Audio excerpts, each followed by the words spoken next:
بالله من الشيطان الرجيم بسم الله الرحمن الرحيم قل أفغير الله تأمرني أعبد أيها الجاهلون বলো হে বোধশক্তিহীন ব্যক্তিরা, তোমরা কি আমাকে আল্লাহ ছাড়া অন্যের ইবাদত করতে বলছো? লাকাদ উহিয়া ইলাইকা ওয়া ইলাল্লাযীনা মিন ক্বাবলিক, আর তোমার ও তোমার পূর্ববর্তীদের প্রতি অবশ্যই ওহী অবতীর্ণ হয়েছে। লাইন আসরাকতা লা ইয়াহবাতান্না আমালুকা ওয়া লা তাকুনান্না মিনাল খাসিরিন, যদি তুমি শিরক করো তবে অবশ্যই তোমার কাজ নিষ্ফল হবে এবং অবশ্যই তুমি ক্ষতিগ্রস্তদের অন্তর্ভুক্ত হবে। বালিল্লাহা ফা'বুদ ওয়া কুম মিনাশ শাকিরিন, বরং তুমি আল্লাহর দাসত্ব করো এবং কৃতজ্ঞ হও। আমা কদারুল্লাহ হাক্কা কদরি, আর তারা আল্লাহর যথোচিত মূল্যায়ন করেনি। আল আরদু জামিআন ফাবদাতুহু ইয়াওমাল কিয়ামাতি ওয়াস সামাওয়াতু মাতবিয়াতুম বিয়ামিনি, অথচ কিয়ামতের দিন সমস্ত পৃথিবী থাকবে তার হাতের মুঠোয় এবং আকাশমণ্ডলী থাকবে ভাঁজকার অবস্থায় তার ডান হাতে। সুবহানাহু ওয়া তাআলা আম্মা ইউশরিকুন, তিনি পবিত্র আর তারা যে শরীক করে তিনি তা থেকে অনেক ঊর্ধ্বে। অনুফিখা ফিস সূরি ফাসায়কা মান ফিস সামাওয়াতি ওয়া মান ফিল আরদ ইল্লা মান শাআল্লাহ, আর সিংহায় ফু দেওয়া হবে, ফলে যাদেরকে আল্লাহ ইচ্ছা করেন তারা ছাড়া আকাশমণ্ডলীয় পৃথিবীর সকলের সংজ্ঞাহীন হয়ে পড়বে। সুম্মা নুফিখা ফীহি উখরা ফাইযা হুম কিয়ামুন ইয়ানজুরুন, অতঃপর আবার সিংহায় ফু দেওয়া হবে, তৎক্ষণাৎ তারা দণ্ডায়মান হয়ে তাকিয়ে থাকবে।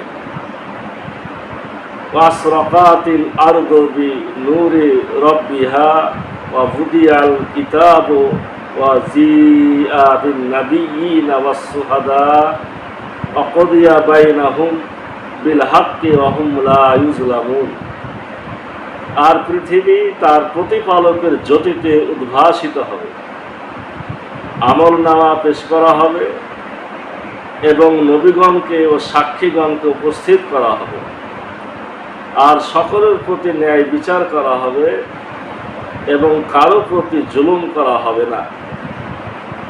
ওয়া উফিয়াত কুল্লু নাফসিন মা আমিলাত ওয়া হুয়া আ'লামু বিমা ইয়াফআলুন, আর প্রত্যেকের কৃতকর্মের পূর্ণ প্রতিফল দেওয়া হবে এবং তারা যা করে সে সম্পর্কে তিনি আল্লাহ বিশেষভাবে অবহিত।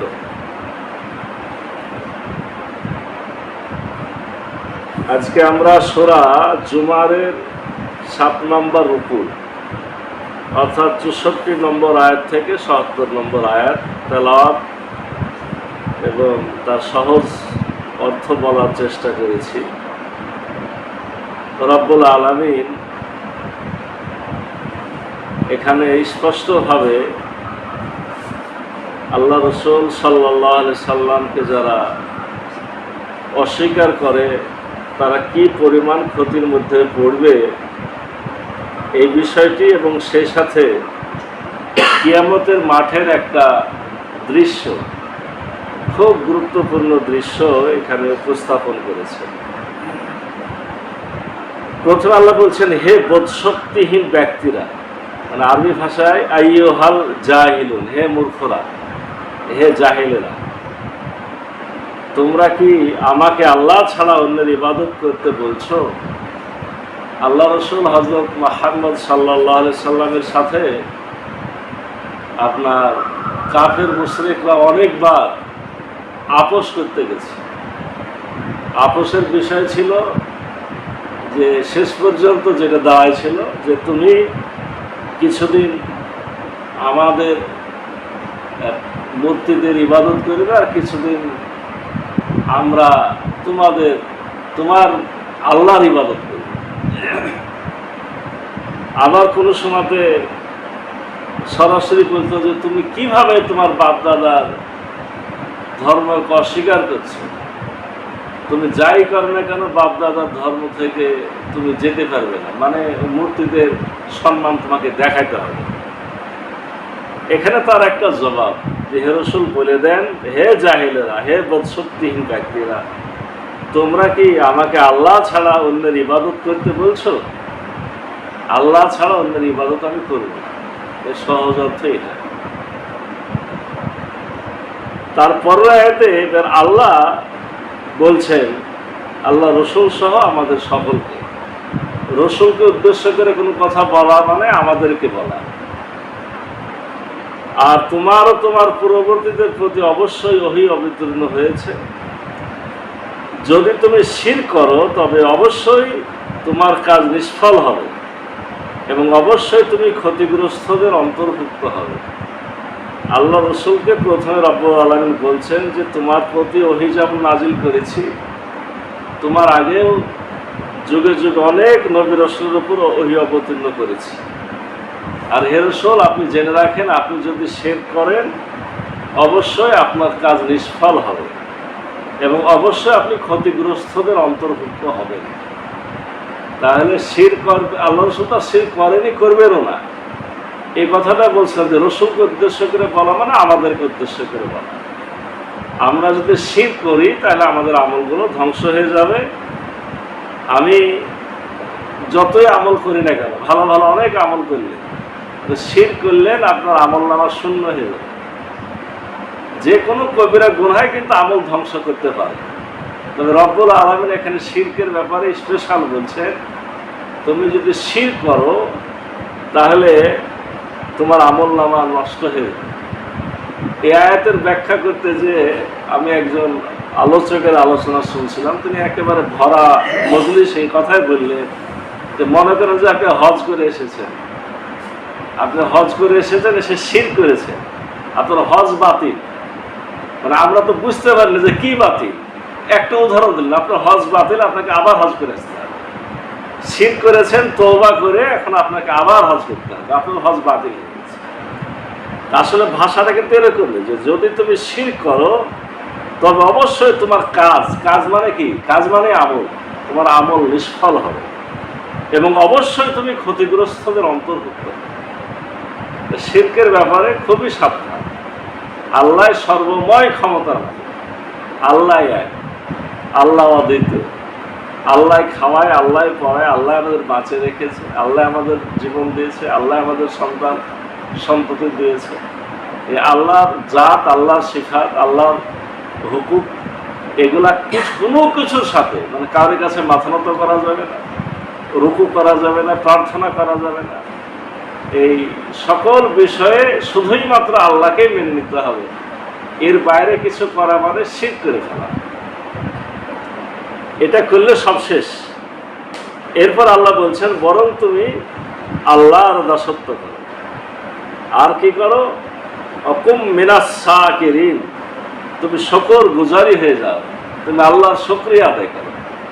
আল্লাহর শুকরিয়া আদায় তো অনেক মাধ্যম, তবে কোরআনে যখনই বলা হয় 1 নম্বরে ধরবেন যে আল্লাহ যে কোরআন দিয়েছে, আসলে শুকরিয়াটা তার। এই কোরআনের আদেশ, নিষেধ, উপদেশ, এর তথ্য জানা মানা, এগুলা যে রব্বুল আলামিন কোরআনটা দিয়ে আমাদের হেদায়েতের রাস্তাকে সহজ করে দিয়েছেন, হেদায়েতের পথ দেখিয়েছেন, এই কোরআন পাওয়ার শুকরিয়াটা হলো 1 নম্বরের শুকরিয়া। আর তারা আল্লাহর যথোচিত মূল্যায়ন করেনি, অথচ কিয়ামতের দিন সমস্ত পৃথিবী থাকবে তার হাতের মুঠোয়। যারা শিরক করে তারা আল্লাহকেও মানে, তারা আল্লাহকে মানে, কিন্তু তাদের আল্লাহকে মানা, আল্লাহকে মূল্যায়ন করাটা উচিত হয়নি, যথাযথ হয় না। আল্লাহ রাব্বুল আলামিনের ক্ষমতা কতটুকু তারা কি বুঝে? আল্লাহ নিজেই জবাব দিচ্ছেন, কিয়ামতের দিন সমস্ত পৃথিবী থাকবে তার হাতের মুঠোয়। আল্লাহর হাতের মুঠিতে থাকবে সেদিন আসমান জমিনের সবকিছু। আকাশ মণ্ডলী থাকবে ভাঁজকার অবস্থায় তার ডান হাতে। আমরা এর আগে হাদিস থেকে এই রিওয়ায়াতটা বেশি বর্ণনা করি, কিন্তু আল্লাহ কোরআনে স্পষ্ট করে বলছেন, এটা হলো সূরা জুমার আয়াত নম্বর 67, যে আকাশ থাকবে ভাঁজকার অবস্থায় ডান হাতে, তিনি পবিত্র, আর তারা যে শরীক করে তিনি তা থেকে অনেক ঊর্ধ্বে। তাহলে এখানে শুধু আকাশের সমস্ত পৃথিবী থাকবে তার হাতের মুঠোয়, আর আকাশ থাকবে ভাঁজকার অবস্থায় তার ডান হাতে। মানে আসমান এবং জমিন, হাদিসে এই কথাটা স্পষ্ট করে বলা আছে যে আসমান আপনার আল্লাহ রাব্বুল আলামিনের ডান হাতে জড়ানো থাকবে, আর 7টা জমিন রব্বুল আলামিনের বাম হাতে ভাঁজকার অবস্থায় থাকবে। সেদিন আসমান জমিন গোটাটা রব্বুল আলামিনের হাতের মুঠোয়। আর ইহুদিদের বর্ণনা, আল্লাহ রসুলের সামনে তার বর্ণনা ছিল যে এক আঙ্গুলের উপরে মানে আসমান জমিনের সমস্ত পানি থাকবে, আর এক আঙ্গুলের উপরে আসমান থাকবে, আর এক আঙ্গুলের উপরে জমিন থাকবে। এভাবে ইহুদিদের বর্ণনা আছে। আল্লাহ রসুল তাদের কথা শুনে হাসলেন।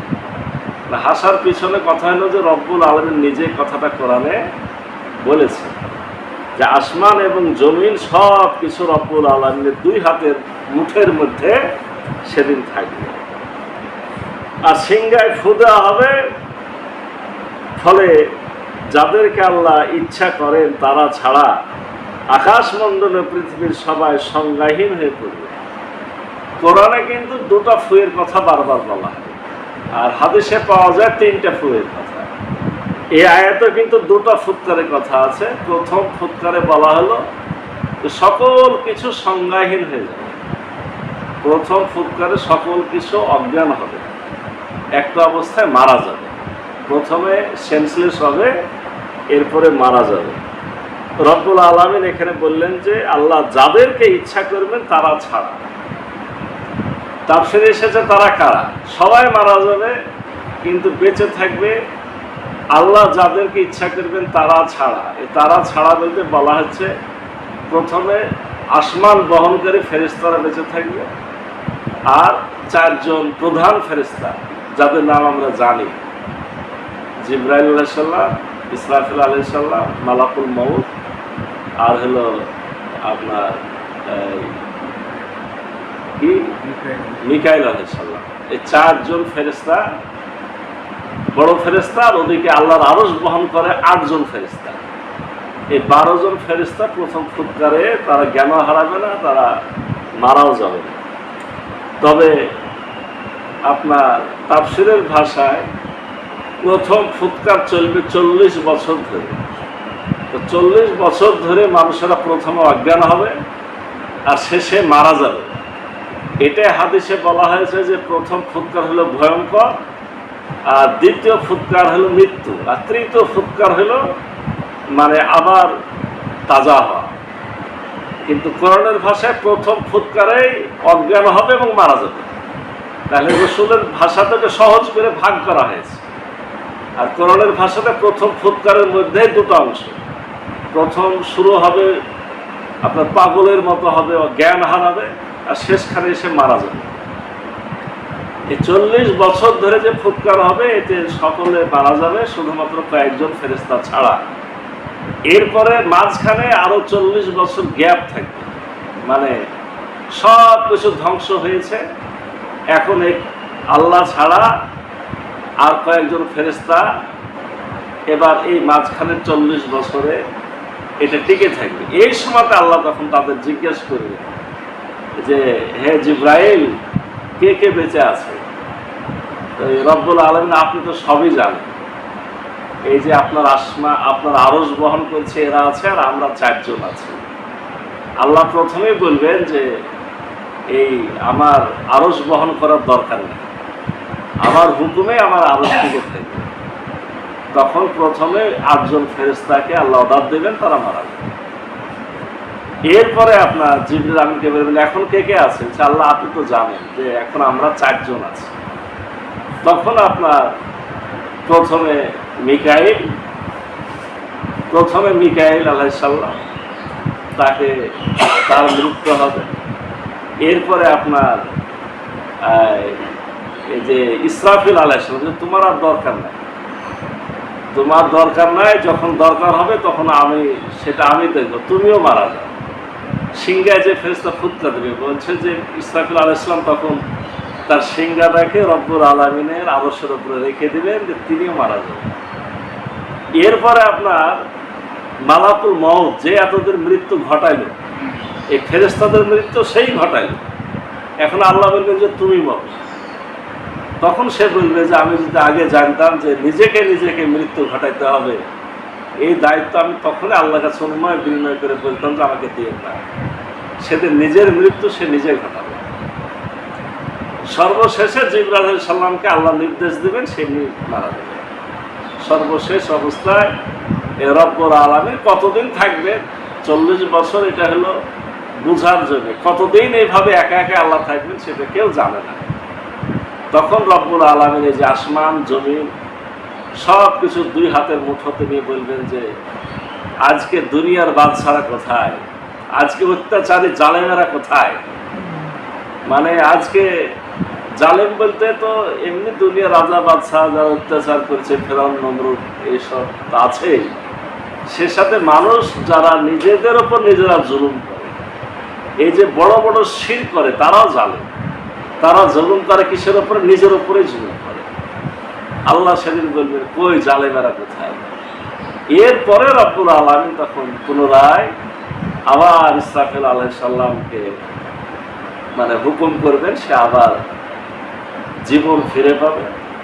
এরপরে আল্লাহ রব্বুল আলামিন তাকে বলবেন যে এবার তুমি দ্বিতীয় ফুৎকার দাও। এই দ্বিতীয় ফুৎকার যখন দেবে, বলা হচ্ছে যে এই যে মাঝে যে 40 বছর আবার পড়ে থাকলো সব কিছু চুপচাপ, ওই সময়ে ওই ইসরাফিল আলাইহিস সালামের সিংহার মধ্যে যত মানুষ যত জীব সকলের রূহগুলাকে প্রবেশ করানো হয়। ইল্লিন বা সিজ্জিনে আছে আমাদের, যারা মারা যায় তাদের আত্মাগুলো, ভালো না থাকে ইল্লিনে, খারাপ তারা সিজ্জিনে, সব আত্মাগুলাকে সিংহার মধ্যে ভরে রাখা হবে। এবার যখন ইসরাফিল আলাইহিস সালাম ফুৎকার দিবেন, তখন ওই রূহগুলা নিজ নিজ যার যার যেখানে মাটিতে দেহ পড়ে আছে ওই দেহের মধ্যে প্রবেশ করবে। এবং এরপরে বলা হচ্ছে আসমান থেকে, মানে তখনকার আসমান কোন আসমান? এই আসমান কিন্তু না, সব আসমান জমিন তো আল্লাহর হাতে। কিয়ামতের একটা নতুন আসমান জমিন, সেটা আল্লাহ করবে। এক ধরনের বৃষ্টি হবে, বৃষ্টি পানি পড়ার সাথে সাথে জমিন থেকে যেমন গাছ বের হয়, তেমনিভাবে আমাদের আত্মাগুলা সব দেহগুলা এবার খাড়া হয়ে যাবে। রব্বুল আলামিন এখানে বলছেন যে আসমান জমিন সকল কিছু আল্লাহর হাতে থাকবে। আল্লাহ যাকে ইচ্ছা সংজ্ঞাহীন সকলকে সংজ্ঞাহীন করবেন। দ্বিতীয় ফুৎকার আবার সিংহায় ফুৎ দেওয়া হবে, তৎক্ষণাৎ তারা দণ্ডায়মান হয়ে তাকিয়ে থাকবে। দ্বিতীয় ফুৎকারের পরে আমরা সবাই কিয়ামতের মাঠে হাজির হব। আর পৃথিবী তার প্রতিপালকের জ্যোতিতে উদ্ভাসিত হবে। এই কথাটা গুরুত্বপূর্ণ। মানে আসমান জমিন যদি আল্লাহর হাতে থাকে, বিশেষ করে জমিন যদি ভাঁজ করা থাকে, তাহলে এই সূর্য, এই চন্দ্র, গ্রহ, নক্ষত্র তো সবই ভাঁজের মধ্যে আছে। আসমানও যেহেতু ভাঁজ করা আছে বা হাতে জড়ানো আছে, তাহলে ভাঁজের মধ্যে বা জড়ানো অবস্থাতে আছে। জড়ানো অবস্থা থাকলে এই সূর্য, এই চাঁদ আর আলো দেবে? তা আলো দেবে না, এটা প্রথম ফুৎকারে ধ্বংস হয়ে যাবে। বরঞ্চ তখন যে আলোটা থাকবে, এই আলোটার কথা আল্লাহ বলছেন প্রতিপালকের জ্যোতিতে উদ্ভাসিত। আল্লাহর নূরেই তখন কিয়ামতের মাঠটা আলোকিত থাকবে, তা আল্লাহর নূরে। এরপর আল্লাহ বলছেন কি হবে? আমল নামা পেশ করা হবে এবং নবীগণকে, সাক্ষীগণকে উপস্থিত করা হবে, আর সকলের প্রতি ন্যায় বিচার করা হবে, কারোর প্রতি জুলুম করা হবে। আল্লাহর নূরে উদ্ভাসিত এই কিয়ামতের মাঠে আমল নামা, যার যার আমল নামা এবার পেশ করা শুরু হবে। সাক্ষী হিসেবে নবীগণকে হাজির করা হবে এবং আল্লাহ বলছেন যে আমি সবার সাথে ন্যায় ইনসাফমূলক বিচার করব, কারোর প্রতি কোনো জুলুম হবে না, যে যেটা পাওনা তাকে সেটাই দিয়ে দেওয়া হবে, প্রত্যেকের কৃতকর্মের পূর্ণ প্রতিফল দেওয়া হবে এবং তারা যা করে সে সম্পর্কে আল্লাহ বিশেষভাবে অবহিত। তাহলে যার যে কৃতকর্ম আমল তার পূর্ণ প্রতিফল সেদিন দেওয়া হবে, কারণ কি আল্লাহ সকলের আমল নামা খুব ভালো করে জানে। খুবই গুরুত্বপূর্ণ এই কথাগুলা সূরা জুমারের এই আপনার 7 নম্বর রুকু আর 8 নম্বর রুকু আগামীকাল ইনশাআল্লাহ। ওখানে তো সরাসরি জান্নাত এবং জাহান্নামে যাওয়ার বর্ণনা আছে। আজকে আমরা যতটুকু শুনলাম জানলাম, আল্লাহ আমাদের মধ্যে শুধুই মাত্র আল্লাহর দাসত্ব করা, যাবতীয় শিরক থেকে বেঁচে থাকা এবং কিয়ামতের আদালতে আখিরাতের কথা স্মরণ করে আমাদেরকে পরিশুদ্ধ হওয়ার তৌফিক দান করুন। সকলে মিলে আল্লাহ।